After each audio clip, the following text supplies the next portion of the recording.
As I was getting ready for tonight's live on our Friday night recap, I was checking the news on stories that we have been following, and sure enough, there is an update as of about an hour ago in the Melodee Buzzard case. So we're going to start with that tonight, and then we're going to hop into all the other stuff. Stick with us.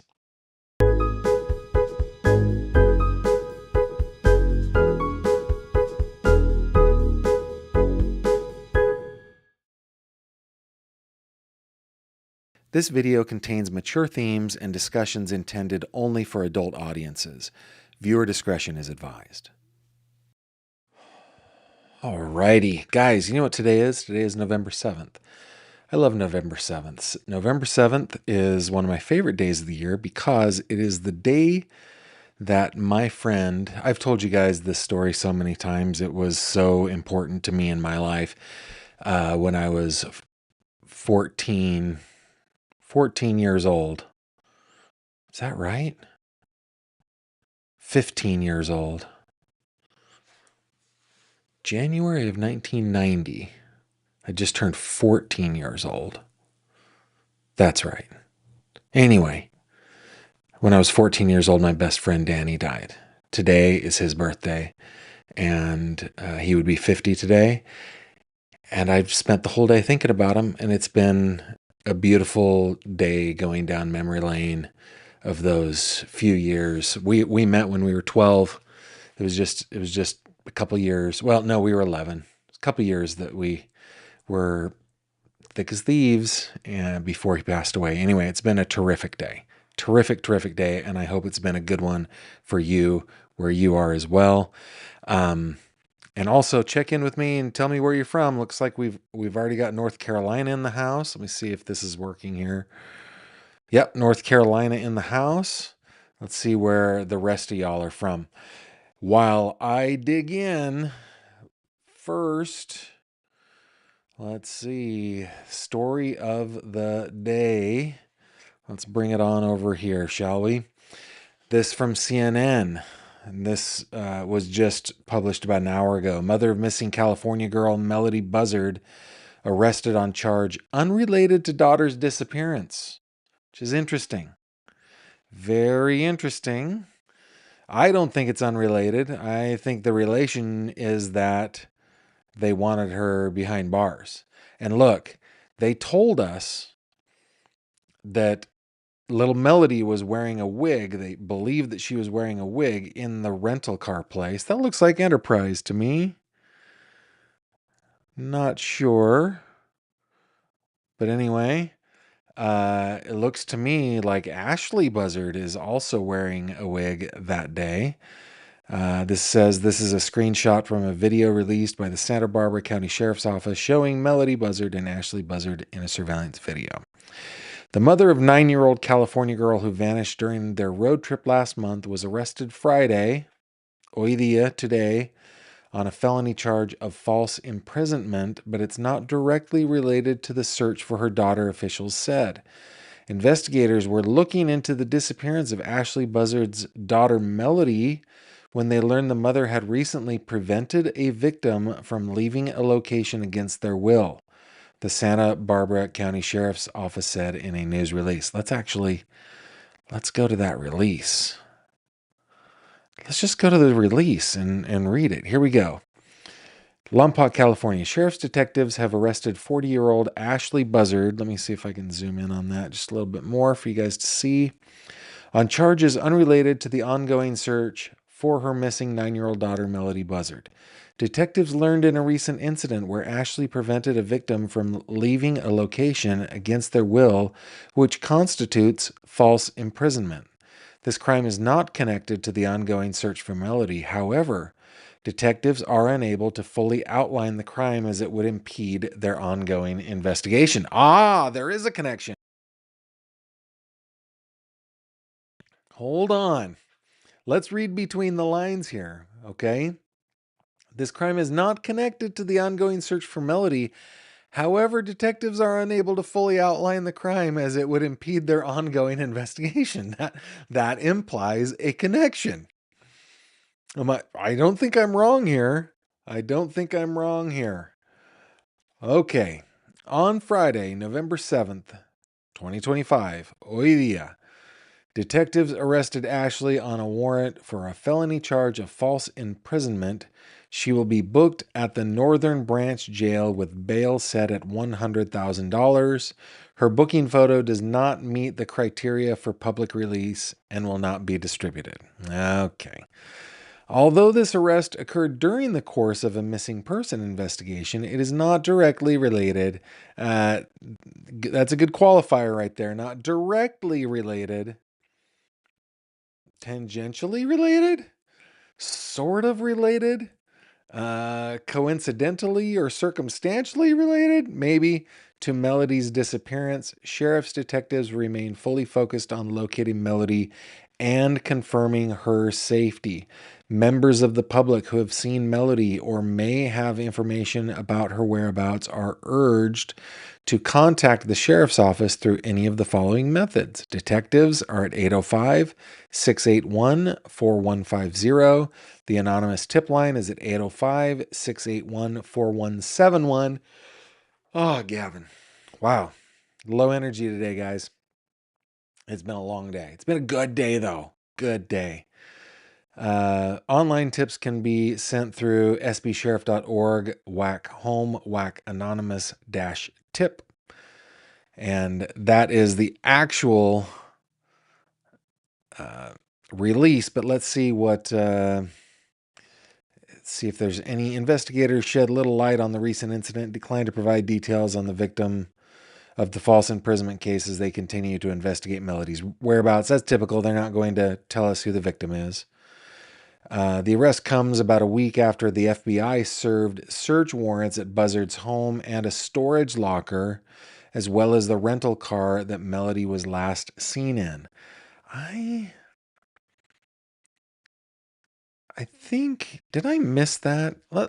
Let's go back and read this. This is from the 30th. Hang on a second. Let's bring up, let me just bring up this photo real quick while I take a look at something real quick. So when we talked about Melodee, that was on the 27th. Okay, so this we haven't covered this on the channel. Let's go back over here. Okay. So this was October 30th. Sheriff's detectives are sharing an update on their investigation into missing at-risk 9-year-old Melodee Buzzard. On Thursday, the 30th of October, Sheriff's detectives along... Man, it's every time I take a deep breath. Goodness. Sheriff's detectives, along with the FBI, served follow-up search warrants at the home of Ashley and Melodee Buzzard on the 500 block of Mars Avenue, as well as a storage locker and the rental car that Melodee was last seen in. In anticipation of the need for access to the residence during the search for an extended time, detectives escorted Ashley to an alternate location that would not interfere with their ability to conduct a thorough search. This case remains a missing person investigation. There have been no arrests made in the case. Quote, "We appreciate the FBI's assistance in today's searches," said Sheriff's Lieutenant Chris Gottschall from the Criminal Investigation Division. He added, "In cases like this, every detail matters, and it is invaluable to have additional resources and specialized expertise. Collaboration with our federal partners allows us to ensure that we're using every tool available to help bring resolution to the case." Okay.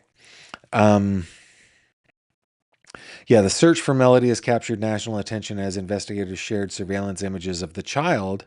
And I think, these were the images that originally came out. They just showed Melodee. In fact, some of us were like, is that Melodee or is that Ashley? Right? Let me finish this. At the car rental agency, began scrutinizing a cross-state road trip and described her mother as being uncooperative. And of course, we now have these photos, bringing you back over here, where we can see that is little Melodee right there. And this is Ashley Buzzard at the Enterprise counter. Let's see, there's one other photo right here, which looks like it's a screen grab from just prior to this photo, I think. Yeah, just prior to that. In fact, her hands are still on her purse. So that's what we got. Now, what does this mean? I mean, will Ashley Buzzard be able to get a $100,000 bond or make a $100,000 bail? That I think that's a good question. Let's see what you guys are saying. Let's bring up little Melodee while we talk. Let's see. All right. First off, let's go. So kind of y'all to say happy birthday to Danny. That's awfully sweet of you guys. Thank you very much. Let's see. Now, where you guys are from, we got another happy birthday. We've got Seal Beach. I love Seal Beach. North Carolina, Western Mass, Wales. You know, I once had a business trip in Bristol and because of fog, they diverted our plane to Cardiff. That made me so happy because I got to spend the day in Cardiff. Just downtown Cardiff. I had like lunch or whatever before I think I took a bus over to Bristol. Anyway, every time I went back to Bristol from then on out, I would go over to Cardiff and spend a little time in Wales. So welcome, Jess Rolls, Kentucky, Illinois, Jacksonville, Florida, Western New York, Lake Tahoe, California. Those are my stomping grounds right there. That is, I grew up in the Sacramento area. Lake Tahoe is where we would go to play. It's where we'd go to like the cabin and all that fun stuff, right? That's good stuff. Another North Carolina, Seattle, Houston, Colorado, Washington State. Greetings from the Canadian prairies, more Western New York, Kelowna, British Columbia, Daytona Beach, Nevada, also stomping grounds of the Fish family. We lived in Reno for a while. Live in Missouri, but in Michigan right now, North Carolina, Alabama, or as my Alabaman friend here in Pennsylvania calls it, Alabama. Chickamauga, Georgia, Florida, holy cow, Saskatchewan. We got so many people. Happy birthday to Danny. We got Michigan again, more Texas, Tupelo. So cool. Hand of Ike says, my best friend from school died 2.5 years ago. Thankfully, I still have fantastic memories. Richard was a star. Sure he was. As you know, I've lost a couple of high school buddies too, and it's been kind of tough. Anyway, here we go. Kentucky, Indiana, Ohio, Erie, PA, Western PA in the house, Northwestern PA, Saskatchewan, Kentucky. Holy cow. Okay. Awesome. Chicago, and we got a first timer from Chicago. Pretty awesome. Okay, let's see what you guys are saying about Melodee's mom, Ashley. I think they're trying to hold her until they can build a strong case where Melodee is. Yeah, I think you're right. I think that any opportunity that they had to arrest Ashley Buzzard, they took that opportunity. The question is, will she make bail? And what will be the conditions of bail? Does she have to wear an ankle monitor, for example? We got more Chicago, Bangor, Maine, Ontario, Toronto specifically. Maybe holding Melodee against their will beforehand. No, it was something different, they said. Kellen, I'm sure you said that before we got into it. Shay says, I'm just so mixed up. A tree fell on my house, but thank you for all of your hard work. House is okay. I'm okay. Well, I am glad, Shay. Holy cow. Philly, PA, you're in the house. Awesome. Boombox Benny, Gavin, you probably need some more calories, dude. Yesterday was a 2,000 calorie day, and today was a higher calorie count as well. We're changing things up. Don't worry, I'm not doing like these 500 calorie days, 800 calorie days. I'm doing the occasional 1,000 calorie day still. But yeah, I am getting more calories in me, and I'm almost halfway to my goal, by the way. Today's just been a really tiring day. Maybe we need to move my live streams a couple hours forward. I don't know. Maybe. Melissa says, I wonder if they found something in that search that prompted this arrest. Yeah, I mean, that is entirely possible. Let's bring Melodee back up. Oh my goodness, look at that little child. There just aren't that many pictures of her. Look at how beautiful. Oh my goodness, so adorable. I love little girls. You know, when we were expecting our first child, I was just talking about this with somebody at church on Sunday because they're expecting their first child. They're expecting a girl. When we were expecting our first, everybody would ask me, do you want a boy or a girl? Of course, every guy wants a boy, right? But nay, I wanted a girl. The oldest sibling in my family, the oldest of my siblings, is a girl. She is the best. She is the best. Great way to start a family. My snuggly, my one and only Kimberly is the oldest of 9. Great way to start a family. So I was just like, I was hoping. I wasn't telling anybody. I was telling them, oh, we'll just be happy with a healthy child. But I was wanting a daughter, and sure enough, got my wish. And then this is the latest photo that we have of Melodee that I have anyway, other than the screen grabs. But this is like 2 years old. So yeah, maybe Melissa, maybe they found something and they're like, can't get an arrest on this. It certainly is building our case, but let's see if we can find some reason to arrest her. Yeah. Patty says, sorry for my loss as a 14-year-old. Glad your day went well. Thank you. It was, it, Danny's death was a loss for so many of us, including his 4 brothers and sisters, his parents, his nurses, his friends. And, you know, when I was talking with my buddy Candy V on Quantum Mixtape, he was asking me, I can't remember the prompt, but we were talking about dreams. And I don't think a week has gone by in 35 years that I have not dreamt of Danny.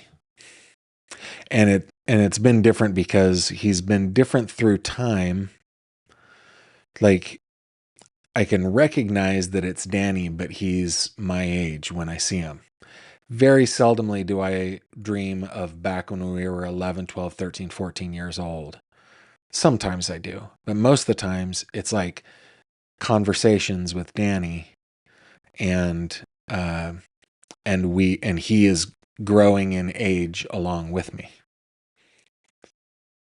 But I always recognize him, right? It's been that's been a blessing. That has been a real blessing. Let's see what else. Got some Arkansas, we got some Tampa, got some Minnesota, Kentucky, Texas, another Texas, Delaware, Toronto. Holy cow, we got so many people. St. George, Utah on a mission in New York City. Awesome. Awesome. My dad is from Southern Utah. He was born in, oh dude, I just blanked. All I can think now is Carson City. That is Nevada. It is not. I'm totally blanking. But he grew up in Tokerville and then St. George. Then when he was 14, moved to Northern Utah. Pretty cool. Okay. Gina Ray, Gavin, I hope this doesn't turn out like baby Gabrielle. His mother, Elizabeth Johnson, spent years in prison, and she has never said where baby Gabrielle is to this day. Yeah. Well, and we're going to talk a little bit about Emmanuel Haro, right? This is one where we still don't know where he is. So, yeah, I hope so too. Kel says, well done. That's impressive commitment to your diet. I wish I had that discipline, but I love chocolate too much. Chocolate is a glorious thing. It is true.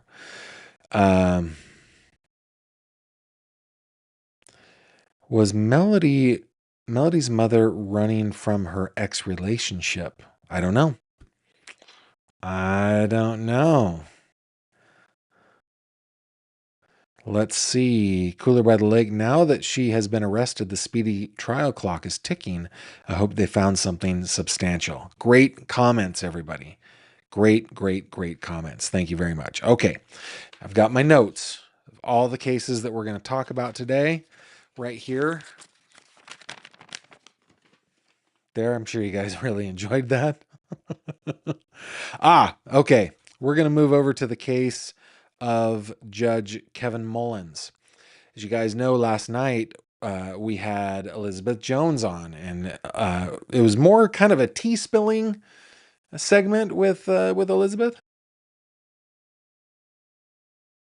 Lots of stuff going on down there in Letcher County. It's a small community. People have all sorts of feelings. But as you know, Mickey Stines' daughter, Lila, has taken to TikTok. And this is maybe a little bit, I wouldn't call it the source, but it has maybe stirred feelings. People are feeling a certain kind of way, right? And but I think it's wonderful. Her first video, I was a little, I wouldn't say offended. You can't offend me. I'm not an offendable person. I don't take offense to anything. But I was a little like pearl clutchy about it. Oh my goodness gracious me. She's talking about me. When she kind of went after people, talking heads like me on YouTube, making a living off of talking about a case that is so important to her. Now, we have to remember, this young woman's 18 years old. She was 17 when it happened. She has every right to feel the way that she feels. And because we live in this great nation of ours where we value freedom of expression, freedom of speech, lots of freedoms that are not enjoyed all over the world, we have to applaud. I do anyway. I have to applaud her and I should say I have to allow her, and I do applaud her for kind of taken to the old proverbial airwaves. Now, she did this video yesterday that we didn't get to. I don't think it had been posted yet when Elizabeth and I were talking, and I find this super interesting. So let's have a listen. We believe there are some inappropriate videos, text messages, and other pieces of evidence that could really help my dad. Okay, I'm going to stop and then we're going to start over. In this case, Judge Mullins has been accused. It all started with this guy, Ben Fields, who was a sheriff's deputy of Mickey Stines, the man who went into the judge's chambers and shot the judge dead, right? So, I mean, there's no disputing that. This is the man who did the killing. Now, but it all started with this guy, a guy named Ben Fields, who was Sheriff Stines' deputy, who pleaded guilty to basically, it's SA for sure. It's 100% SA. What he was doing, he was leveraging his power as the county's supervisor, the guy who put on ankle monitors for probationers and parolees, people in the jail. And he would leverage that power to get sexual favors from people. And he pleaded guilty to it. Of course, there is an ongoing lawsuit that was filed on behalf of Sabrina Adkins and the late Jennifer Hill, suing Mr. Fields and at the time, Mr. Stines, for they basically were alleging that they either knew that this was going on, that Mr. Stines knew that this was going on, or he should have known what was going on. Now, he then went on in and killed the judge after 4 days after a deposition.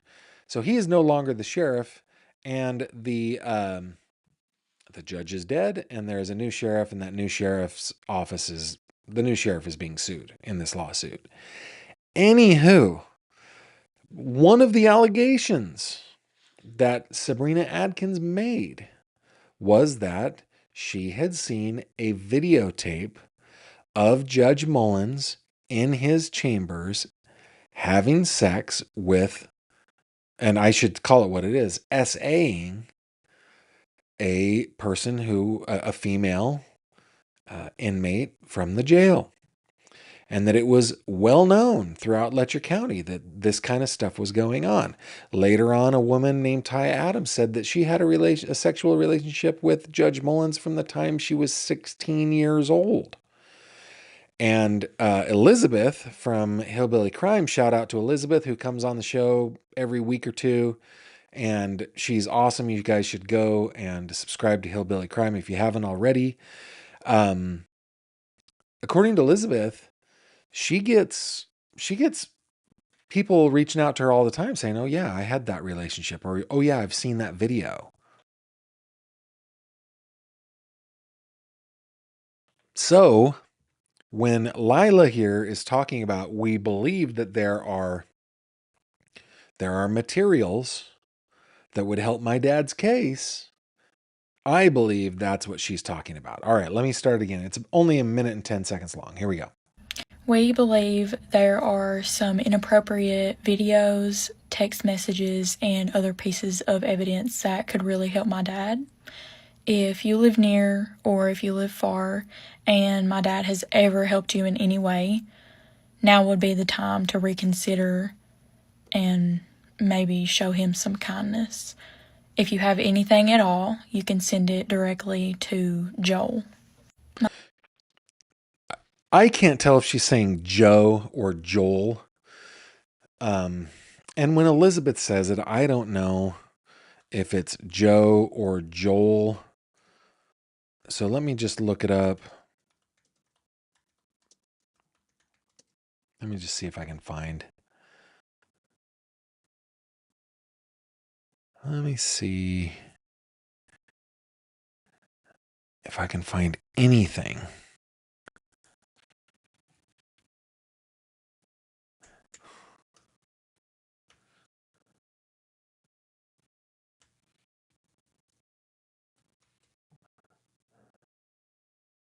It might be Joel. I can't tell. Joel Cotton, Joel, Joel Cotton. So she's saying if you have any of these, give them to Joel. He is the private investigator working on behalf of the defense, according to what people told me. I don't know Mr. Cotton. I have not talked to him. Dad has spent most of his life helping others. It didn't matter what time it was or how much it costed. He's done it again and again. And now it's time for us to show up for him. I know that some of you may have jobs now and families and you want to stay private. That is completely okay, but I just want you to know you can do it completely anonymously. What matters is doing the right thing and bringing the truth to light. Isaiah 41:10 says, "Fear not, for I am with you. Be not dismayed. I am your God. I will strengthen you." And I think our strength not only comes from God, but from people who are willing to stand up for what's right. So that is the video from Miss Lila Stines.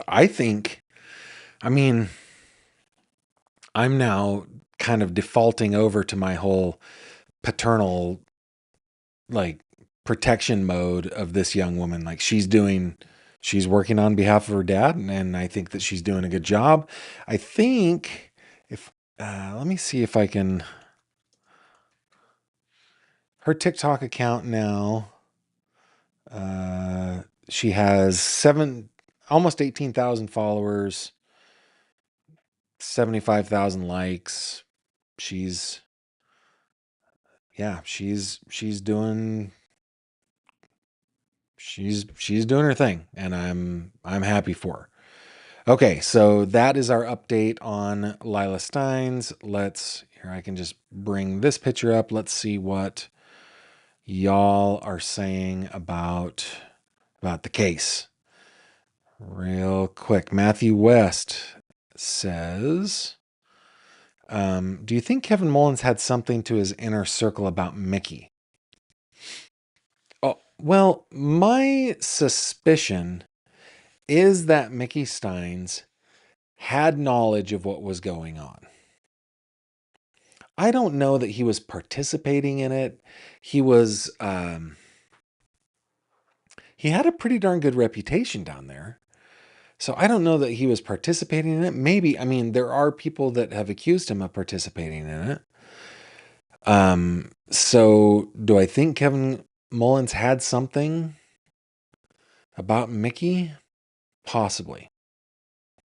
It's possible. I don't know. Matthew S. said maybe Mickey had heard they were going to get him if he didn't play ball. Well, according to his attorneys, the husband and wife duo of Jeremy and Carrie Bartley, Mickey was more concerned with the safety of his wife and daughter than with his own safety. So I don't know.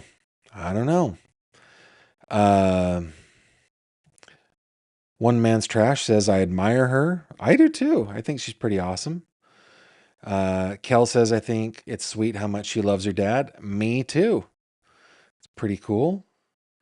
Yeah.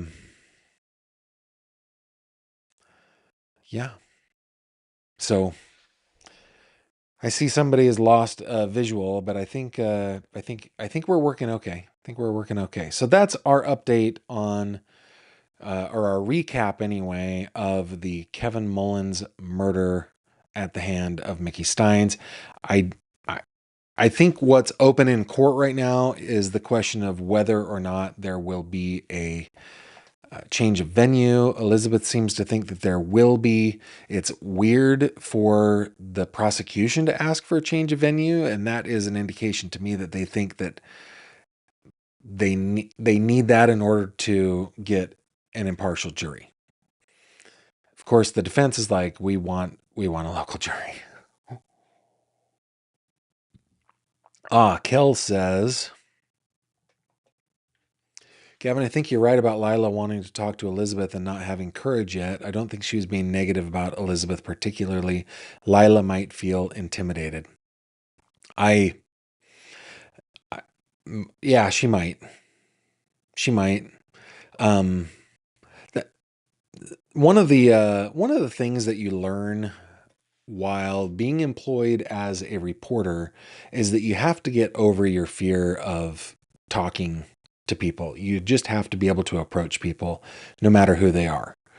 And I feel like if I had been at that basketball game and Lila Stines was 6 feet from me, up one or two rows behind me, I would have gone up there and said hello, introduced myself, asked her if she wanted to talk. She may have told me to kick rocks and leave her alone. And I don't know. I don't want to talk to anybody right now. And that would have been okay. I mean, I've had tons of people tell me in all sorts of different ways, both kind and not, to get lost. And I'm happy to do that, but I usually go up and talk to them. Now, Elizabeth, kind of new to this, right? Plus, she's kind of persona non grata in Letcher County because she's kind of spilling the tea on everybody, and I applaud her for it. But yeah, I think she should have, and I think maybe she should still reach out to Lila and say, I'd love to talk. Maybe I'll reach out to Lila, see if she wants to talk. I think she's doing great. All right, let's move along, shall we, to just a very brief update in the Kada Scott case. Hold on, where are we? Kada Scott. There we go. Let me bring you over to just a very quick update. This is from yesterday. This is from 6ABC. I'm partial to 6ABC because my buddy Annie works there. She's amazing.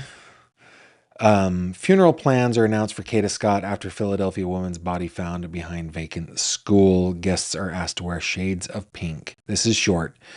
The community has shown an outpouring of support since Kada Scott's disappearance, which is why her funeral will be open to the public.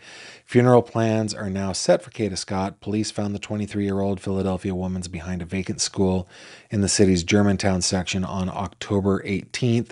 She had been missing for 2 weeks. Yeah, we've covered this case. We had a very good conversation with Joseph Scott Morgan. If you haven't seen that one, let me just show it to you real quick. Let me just show you. I think if we go here,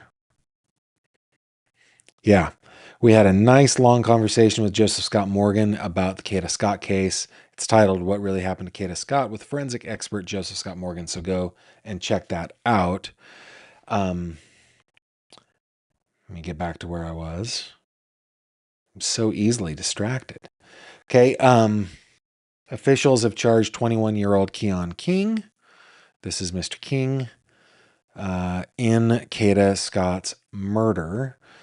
The community, it goes on to say, has shown an outpouring of support since her disappearance, which is why her funeral will be open to the public. It takes place Saturday, 10 a.m., Mount Airy Church of God in Christ on Ogance Avenue in Philadelphia. Let me see if we can find that for you. Philly folk. Phila. Let's go to a map. So yeah, it's just off of Stenton Avenue and Ogance Avenue. Where is that area? Philly. So yeah, north of Philadelphia. And I mean, can we see what the church looks like? We can. Let's go down here a little bit. Oh, it's hard to see. That tree is in the way. Dumb old, more trees. There we go. There is the church where her funeral will be held. That looks like a nice big venue. And I just wanted to put it out there for those of you who are in Philadelphia. If you wanted to attend the funeral, it is tomorrow, 10 a.m. at the Mount Airy Church of God in Christ on Ogance Avenue there at the corner of Stanton. Yeah, so other than that, I don't have any other court updates or anything like that. Okay, let's head over, shall we, to this case, which is just a heartbreaking case. But just in the spirit of recapping what we have covered this week, just a quick recap that Jake Haro has pleaded guilty. That happened back in October. He was sentenced a few days ago to 25 years to life in murder, 25 years to life, plus like a little bit more for the murder of his son. My question, and this actually was a very good question that was raised over in the tank. If you guys are on Facebook, you're always invited to join us in the tank. There was a great post by Pat Burt Long, who is one of our active folks over in the tank. She used to be an admin, but couldn't continue on. Her post says, it seems that even though Jake Haro has pleaded guilty in the murder of baby Emmanuel, the mom, Rebecca Haro, where is Rebecca? Here is Rebecca, is still sticking to her not guilty Ola story. Ola meaning she says that she was changing the baby's diaper. She hears somebody say Ola. She looks up, gets smacked, knocked unconscious. She comes to later and the baby is nowhere to be found. That was her story. Pat is calling it the Ola story. Is she blind to the truth or does she have a master plan? I think master plan. I think that since nobody has been found, she is holding out for a plea deal. Well, I think plea deals are definitely on the table here. They don't need her to testify against Jake because he pleaded guilty. She knows the truth, but wants a sweet deal before she cops a plea. Let's see what the state does. Will they offer a deal or do they have enough evidence to go to trial and get a guilty verdict? I think they probably do have enough evidence to go to trial and get a guilty verdict. However, they don't want to do that. The system is not set up for that. The system is set up to make pleas. And I think that is what they're going to do. In fact, actually, Zafke says, enough evidence. What does that matter for a plea deal? Florida had more than enough. Let me bring you back. In the Maddie Soto case, I refuse to refer to cases by defendants' names. Good for her. But that scumbag got to plea. Yeah, because prosecutors want to plea. They just want to plea. Every law school teaches them to plea. So then Rhonda said, obviously, since he pled guilty, her story can't be true. I won't be surprised if she goes for some type of battered women defense. Possible. So that's what I've been wondering about Rebecca Haro. Of course, Jake In the spirit of a recap here, he got 25 to life. Then he got another 180 days for filing a false police report in his prior abuse case, which was against his other daughter. He got an additional 6-year term and another 8 months for being a felon in possession of a firearm. They all run consecutively. So what are we at? 31 plus 6, 31 and a half plus 8, so 32 and 2 months to life with 551 days of time served. Now, Rebecca is due in court next on January 21st. That is a settlement conference. We will see by then what she decides to do. I don't know. Let's see what you guys think. Let's go. Let me, Lynette is saying, did I turn my volume up? You can actually hear me. No, it's at the same spot that I always do. Same spot. I don't know. Bay Area here. Good. Nate says they better not offer any deal. I wouldn't hold your breath, Nate. I mean, I'm with you, but I wouldn't hold your breath. Kel says, he's so sweet. I don't understand how people can do that to people. I mean, look at that child. He is a sweet little guy. Let's see. Terry says they seem to be headed possibly lower charges on mom.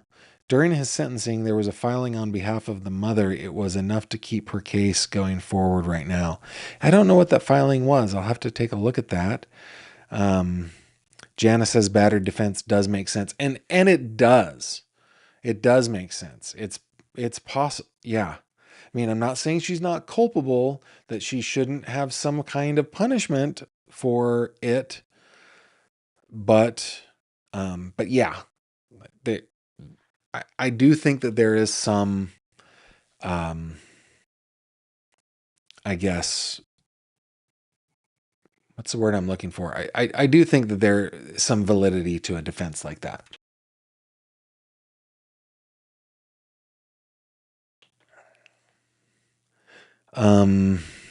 Kel says he should never get out for being such an evil dill hole. Get your dill hole mugs, everybody. Get your dill hole mugs. It comes with its definition on this side as well. Get them at gavinfish.com. By the way, the other one that I have is just one more episode, which has my logo on it. So if you want to support me that way, which I would deeply appreciate. Terry says, if he did place the child in open land, hard to tell where. Yeah. Rest in peace, baby Emmanuel.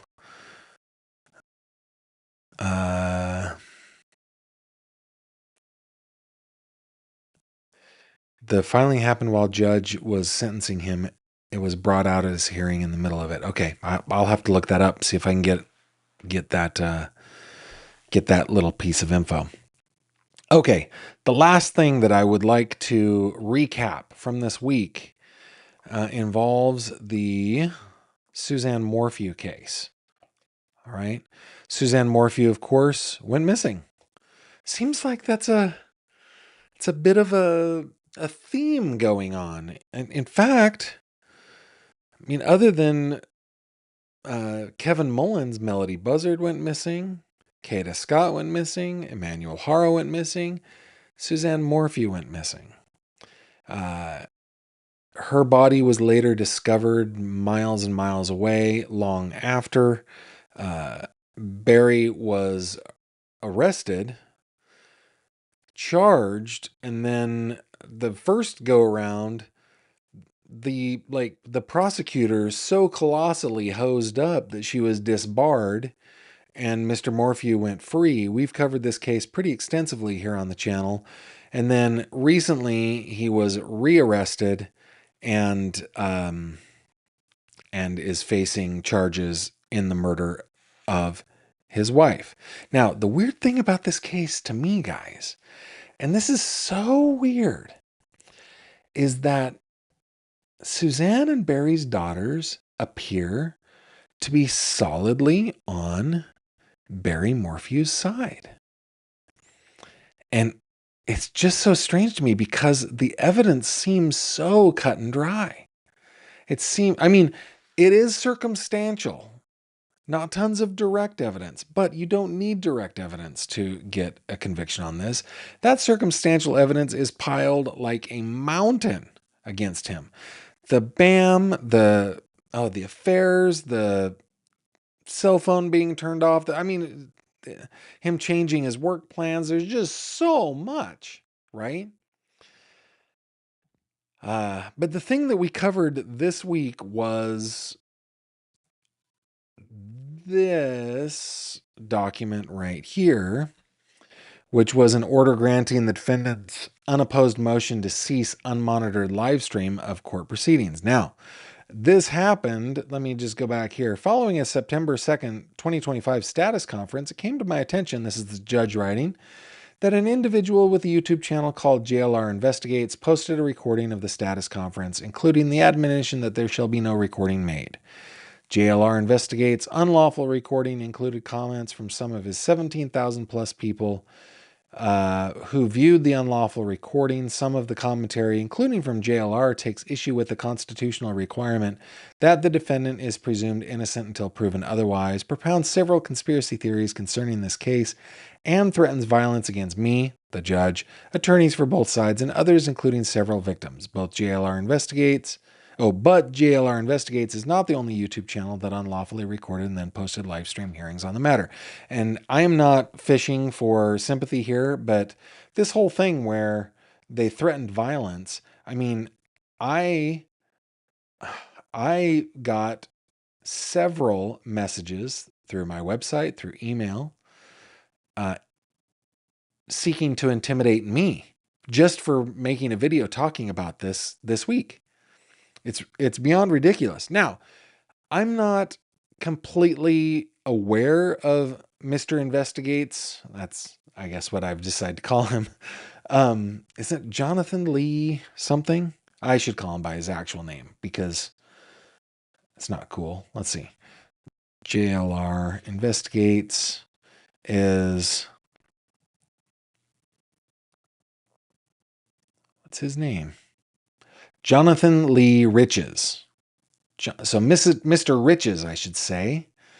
I'm not completely familiar with his shtick, and I don't mean to be putting him down. That's not my intention there. Just like I have my shtick, everybody has a shtick, right?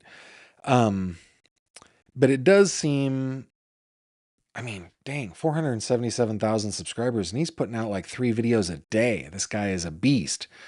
But so yeah, I would love to kind of be like him in that aspect. But one of the things about his shtick is that he does seem to just be willing to put anything out there, whether it is corroborated or not. He's willing to ride the lightning, man. He is on the line and just right at crossing it, just so close to crossing it all the time. And in this case, I think he did. I think he crossed it and he ruined it for all of us who would like to report on the case, because when we get down just a little further here into this order, the Colorado judicial system does not have the technological capability to monitor participation in live streaming, let alone the staff to then check various social media outlets to ensure no violations, blah, blah, blah, blah, blah, blah, blah. And it would be unfair and perhaps unconstitutional to proceed with citations for contempt of court against only those individuals like JLR Investigates whose true identities can be known. So therefore, the defendant's unopposed motion to cease unmonitored live stream of court proceedings is hereby granted. And that sucks, because the rest of us who follow a stricter ethic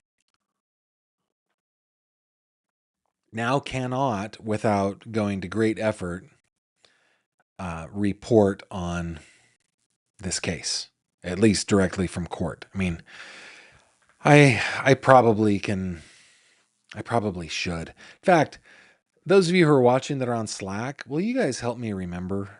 I should apply to be a reporter that gets access to those live streams, to the WebEx link, which I'd be happy to report from. So that is the update, or I guess the recap on the Suzanne Morphew case. Let's see what you guys are saying over here.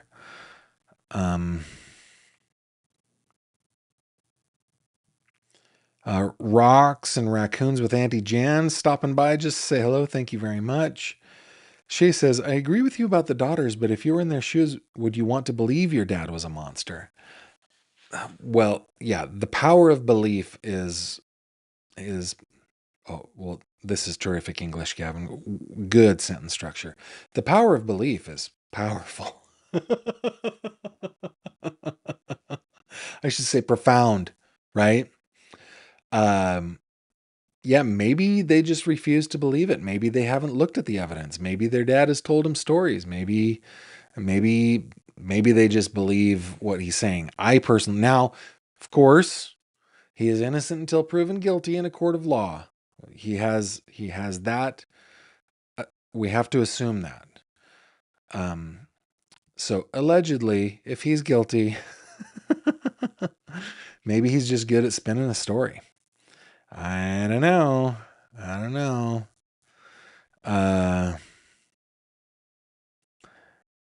Let's see. The SBSO released a new map.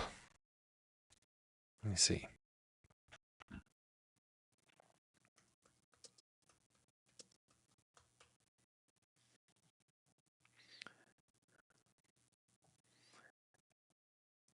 We're talking about in the... yeah. Yeah, I can circle back around to that. Let's circle back around to it. Is this... When did they release this? November 3rd. Okay, yeah, let's circle back around to Melodee Buzzard real quick. Santa Barbara County Sheriff's detectives are sharing additional information, a route map and photo that includes Ashley Buzzard in their ongoing search for missing at-risk 9-year-old Melodee Buzzard. The Santa Barbara County Sheriff's Office began investigating. Blah, blah, blah, blah, blah. Well, no, I shouldn't yada yada this. Santa Barbara County Sheriff's Office began investigating on the 14th of October when a school administrator reported Melodee's prolonged absence. Deputies attempted to locate Melodee and her mother Ashley at their residence in Lompoc, California, but were only able to speak with Ashley, who provided no verifiable explanation for Melodee's whereabouts. A search of the residence confirmed that Melodee was not there. Ashley has remained uncooperative and has not confirmed Melodee's location or welfare.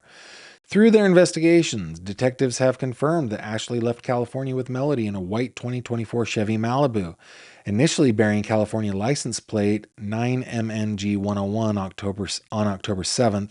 Detectives believe that Ashley and Melodee traveled as far as Nebraska with a return trip that included Kansas. Beginning October 8th, 2025, the Malibu was observed with a New York license plate. Weird.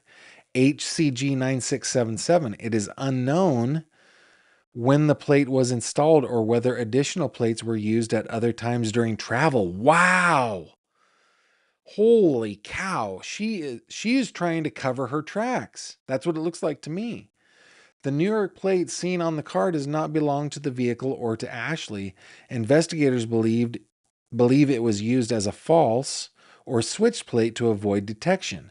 When the vehicle was returned to the rental agency in Lompoc, California, the assigned California plate was on the vehicle. Oh my goodness.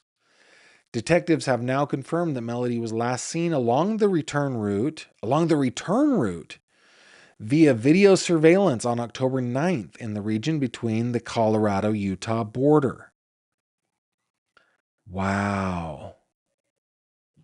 Investigators are working to fill gaps in the timeline for that date and are working with law enforcement agencies in Colorado, Utah, Arizona, Nevada, and Southern California for assistance in reaching the members of their communities. Investigators believe the Malibu traveled through the following areas on or about October 9th. Green River, Utah. So this is kind of southeastern Utah. Panguitch, Utah. Getting closer down there towards St. George. Northwest Arizona. Primm, Nevada. Rancho Cucamonga, California. The sheriff's office is sharing a map of the vehicle's stops and urges anyone in those communities to check surveillance and report relevant information.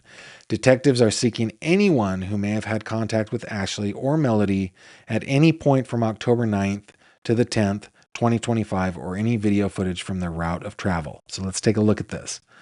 So this is the 9th and 10th, starting in Green River, going down through Panguitch, back up and down to St. George, down to Primm, which is right on the border of, it's basic. Primm is like a gas station right there.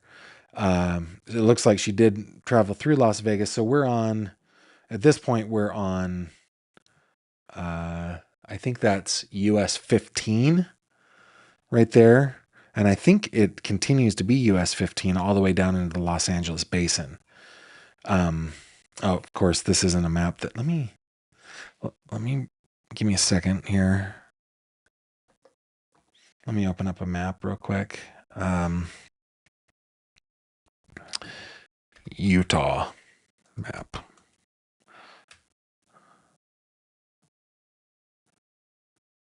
Yeah, so that is US 15 going south through St. George. So if they were up in Panguitch, they were on Utah 89.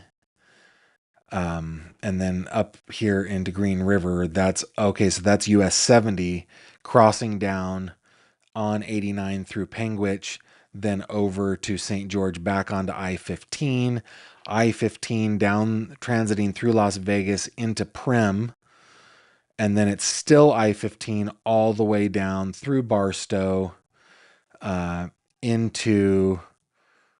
looks like into the Inland Empire, where then she probably took 210 across.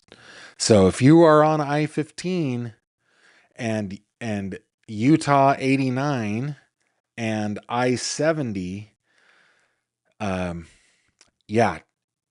if you're in those areas, she stopped at Green River, she stopped in Panguitch, she stopped, I think, in St. George. Let's go back to, she stopped in Primm, and down into Rancho Cucamonga. So see if you have any surveillance. Maybe you were driving. Maybe you have a dash cam. Look for it. Look for it. Okay. And then lastly, they did release that pictures. Investigators are sharing additional surveillance images of Ashley and Melodee that were captured at a rental car location in Lompoc at the start of the road trip on October 7th. Both Ashley and Melodee appear to be wearing wigs, with Melodee's appearing darker and straighter than her natural hair. Melodee Buzzard is described as a 9-year-old female, approximately 4'6", 60 pounds, with brown curly hair and brown eyes. Detectives are asking anyone who has seen Melodee or has information about her whereabouts to contact the sheriff's office through one of the following methods. I'm going to read this again. Detectives are at 805-681-4150. The anonymous tip line is 805-681-4171. I swear that anonymous tip line makes me yawn. That is where I yawn. It's funny. And then online tips at sbsheriff.org, whack home, whack anonymous -tip. And detectives will continue to provide updates as new information becomes available that does not compromise the investigation. I want to see if there are any others that we are missing. This was the one from today.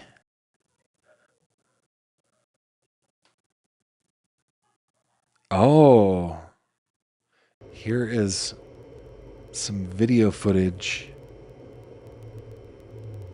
Doesn't seem to be playing for me, though.